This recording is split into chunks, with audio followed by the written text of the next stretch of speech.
We are back. We are back. We are back. Hey guys. And listen, first of all, I want to apologize for being away for so long. I have been very, very, very, very, very busy. A lot going on. And but I got a special thing for y'all.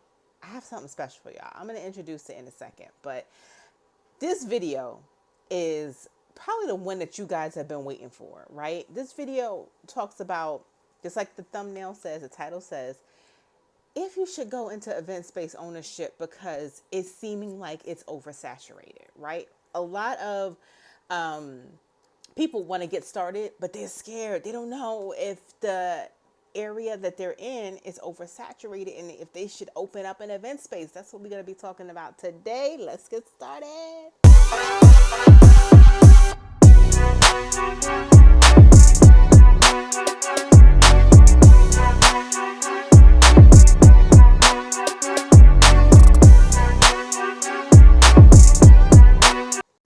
All right, guys. So if you don't know who I am, my name is Zia. Build the business you love. I have owned several event spaces in the past, and now I teach people how to start, operate, and manage them.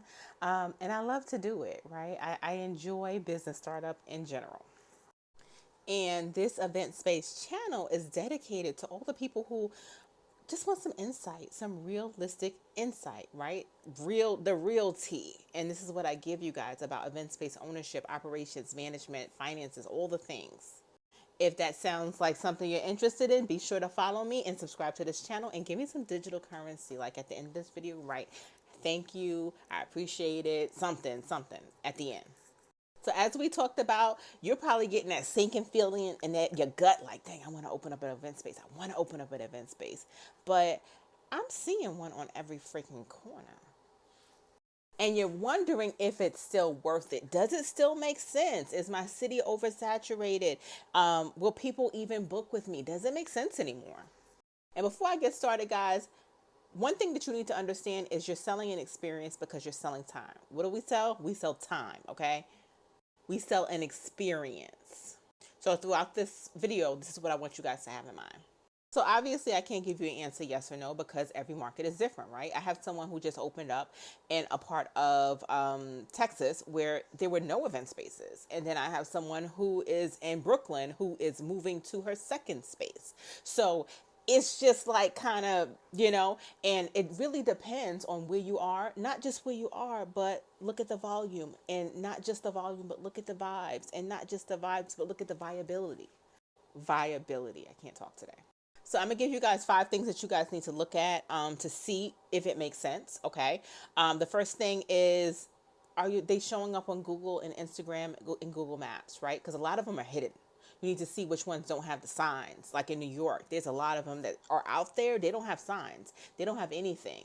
And they probably don't even have the right structure, but they're there. People know that they're there and people are booking. So you want to be like a nighthawk. Let's be honest. You want to be like a nighthawk. You want to be like the girlfriend that is trying to figure out if her boyfriend is cheating. Okay. That's who you want to be. You want to be like the nighthawk and figure out where they are. You want to figure out if you don't know, and figure out, if they are on Google, Instagram, figure out if they are booking out weekly, if they are booking out for every weekend. And you have to figure out, do they have systems in place, or are they just saying DM me to book? Because visibility is important. So when you're trying to figure out if you need to start an event space in a particular area, you need to see how many people are visible, how many people or businesses, event space businesses, are already there that's visible, that you can see, that other people could see, that other people can book. Because we don't want to confuse visibility with viability. We want something that's sustainable, okay? An event space that lasts the test of time.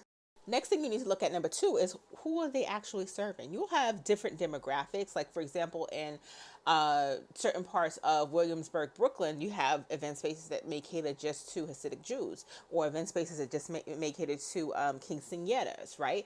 It really depends on where you are as well.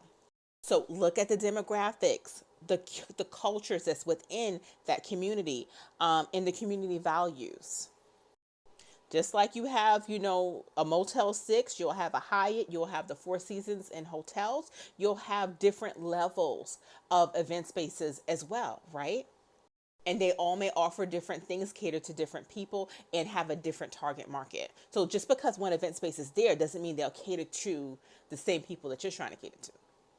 And this is why I really stress understanding who you're going to serve, who's your target market. Because if you don't know that, then all right, which leads us into, understanding that people want different price points and experiences, right? It's number three. Some customers don't want the same things. You'll find a customer that wants a small, intimate event space. You'll find a customer that wants something big because they have something on a bigger scale. You'll have a customer that wants white walls because they're doing an art exhibit. You'll have a customer that wants a fully decorated turnkey space because they want convenience. It's about what price points, right, you are at or want to be if you don't, or if you're not currently open, and also the experience that you want to give to these people. The same way you got a Nordstrom's, you have a Dollar Tree, right? They both get money, but it's just who they're serving. The important part is understanding you can't come with a low tiered event space and try to get a top tier price, right? So it has to make sense. It has to match. It has to gel well. And you have to see where you are amongst your competition. So as you're going into this event space arena, you don't have to copy your competition, but you need to know where they stand so you can know where you place within that competition. And you want to see, number four, what type of business they're running, right? Because your competition may just have a setup with it's a key and a place and some chairs. Whereas you're coming full throttle, you're coming correct, you're coming with a sustainable business that's structured well. It's a big difference. Because it's really about understanding what your customers' expectations of your business is.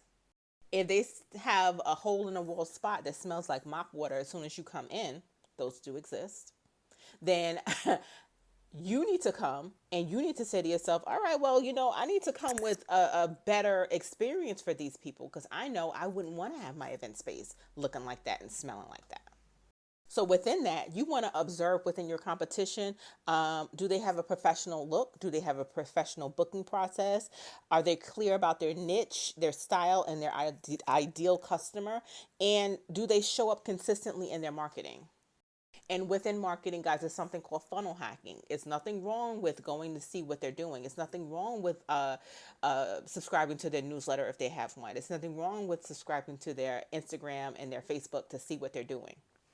And then if they're doing something great, taking a little piece of that and applying that to your business. All right, guys, number five, I want you guys to understand that sometimes, you have to understand your market. You got to go deep. You have to do your research, obviously, right? You have to see what's missing from the table, who's missing from the table, okay? And what types of events are being underserved. Because just because there's a lot of event spaces in your area doesn't necessarily mean that they're serving who they need to serve that's within that area. Because sometimes it's not having a space, it's about having the right space. And this is what people are looking for, that right space. Think of it like you have 1,000 types of bread when you go to the supermarket, right? You'll have your taco, you'll have your regular bread, your tortilla bread, you'll have your hero bread and your sandwich bread. You have a bread that is made from the store, but they all get sold. So it's really about understanding who your market is, if there's room, by understanding that there's volume, enough people to support you in that community. And this is why numbers really matter. Because you need to know if your community will support your business, right? Without your community and the customers, you have no business. Now, as promised, I have a surprise for you guys. If you made it this far, then I actually have a mentorship that's opening up really soon. And the mentorship, guys, is here to guide you through from understanding things like oversaturation, if it makes sense for you to open up an event space in a particular area, to getting funding for your business, to figuring out what the necessary requirements are in your area. Because as we know, every area requires different things and has different regulations. And we're doing it all using artificial intelligence, AI, so we can do it quickly, and we do it in a matter of 4 weeks. So this isn't about entertainment, this is about implementation. So if you're ready to get started, be sure to grab the accelerated event space startup. We start in July, and we'll be working honestly on the weekends. We'll be working on a Saturday for 4 Saturdays in a week, probably for around 2 hours per Saturday, and we're going to get this thing done. The link to all of my event space resources are in the bio. Thanks so much for watching, guys. I appreciate you.